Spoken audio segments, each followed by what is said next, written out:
Guys, তো মামুলি ব্লগে তোমাদের সবাইকে স্বাগতম গাইস। তো তোমরা সবাই কেমন আছো? আশা করি ভালো আছো। তো আমিও ভালো আছি। আজকে একটা নতুন ব্লগ তোমাদের সাথে শেয়ার করতে চললাম। চলো ভিডিওটা স্কিপ না করে তাহলে দেখতে থাকো। দেখো এখানে শুয়ে রয়েছে, এই যে ব্রাশ আমার হাতে, ব্রাশ করবো, আমাকে বলে তুমি করিয়ে দাও বলে এখানে শুয়ে পড়েছে। দেখেছো কার বাড়ির বাচ্চা আছে এরকম দুষ্টু বলো?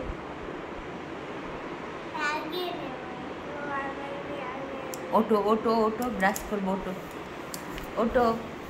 দেখো ব্রাশ দেখলেই 1 মাইল দূরে পালিয়ে যায়। রোজ ওকে ব্রাশ করতে হয়, মানে যুদ্ধ করতে হয় ওর সাথে। টিফিন চাউমিন বানিয়েছি আর দেখো ছেলেকে প্লেটে দেবো।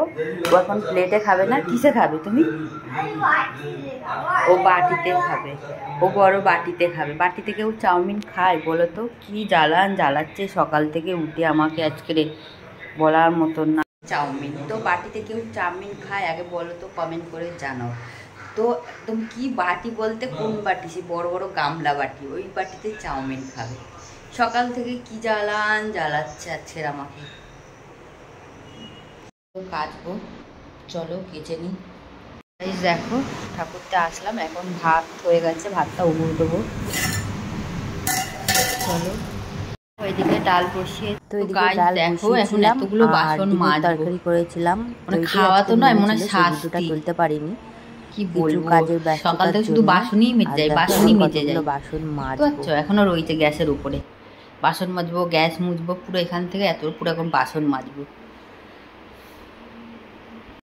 বাসন মেজে উঠলাম সবে, কটা বাজে? 4টে বাজে। এই বাসন মেজে, এতগুলো বাসন মেজে উঠলাম, গ্যাস মুছলাম, সব পরিষ্কার হয়ে গেল, রান্নাঘর মোছা হয়ে গেল।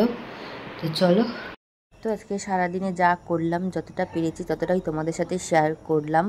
দেখেছো আমার একটা দুষ্টু ছেলে আছে, ও এত দুষ্টুমি করে, ওর জ্বালায় ভিডিও বানানোই যায় না 1 সেকেন্ডও। তো যতটা পেরেছি ততটাই তোমাদের সাথে শেয়ার করলাম। ভিডিওটা ভালো লাগলে লাইক কমেন্ট শেয়ার করে দিও। আর এখন মা ছেলে দুজনে মিলে এখন ঘুরতে যাব। তো কোথায় যাচ্ছি নেক্সট ব্লগে জানাবো। তো এখন মতন টাটা।